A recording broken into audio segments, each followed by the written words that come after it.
They open that. That'll do for now. I have to leave. My headset's at 4%. Oh. Brother. When you think of Breachers VR, what do you think about the game? You think close quarters combat, all that jazz, right? This update brought something new that I didn't expect to really see. I thought this game would actually kind of die out a little bit over time. I'm not gonna lie to you. This map is gorgeous. They did a good job with how to design the water. But it's actually been thriving a lot more than I thought it would. And that's because of this new map called Dam. And damn, is it good. You see what I did there? I think this is the first map in a long while that I was actually excited to play because this map has one thing that a lot of other maps don't really have all too much: openness.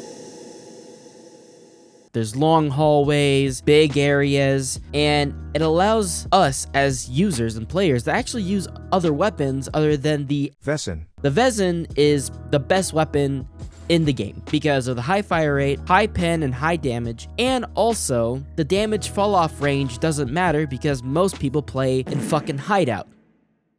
Always playing that basically 24/7 whenever you get into a ranked game. Even in a casual game, you'll get hideout more times than skyscraper or dam or factory or whatever other map there is in the game. I'm getting sidetracked here. Point is, this map is great so far. I've enjoyed it. It's actually a lot easier to learn once you start playing it more often. At first, it'll be a little bit weird, right? Obviously, whenever you play a map, it's going to be a little bit awkward because you're basically doing a Rubik's Cube in your brain, trying to figure out all the pieces. Sometimes I actually got lost in the map because of how big it was, because this is also the biggest map Triangle Factory has ever made.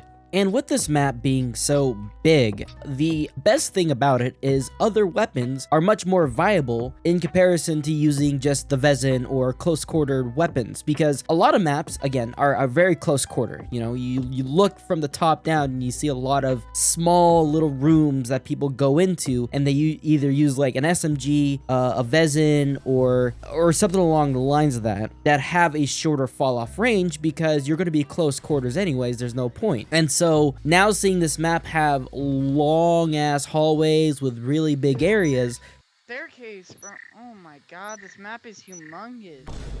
Weapons that have a deeper fall off range are going to be much more viable to use because they'll actually one tap from that distance, and any other weapon that's like 15 meters or below won't be as useful because they won't one tap. Now, another thing they added into this update, which I think is really cool, is death recaps. Did they drop already? I think they dropped. Oh my fucking... I hate the fact that the... Such a nasty ass angle to be in too. Look at that. What the fuck is happening? Honestly, knowing where you died from makes things a lot smoother and easier for my brain to process what happened. There was one moment where I was actually behind a corner and I peeked out and I was in a gunfight, and then when I tried to leave the corner and go back into the cubby, I died. Dude, what the fuck? He gets to shoot through the wall and she sees my shoulder and I can't shoot through the wall? He didn't. He shot a little pixel of my shoulder. Oh, he shot me at like a hair length. No fucking shot.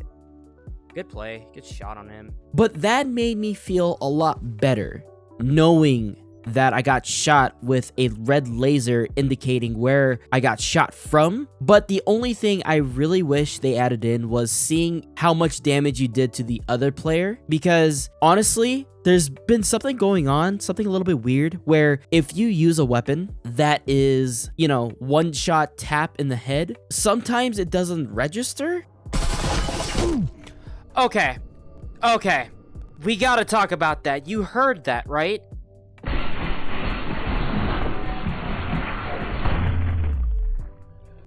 I dinked him in the head. That is about, from here to there, 10 to 15 meters. You're going to tell me that the headshot I did to this guy did not fucking kill him.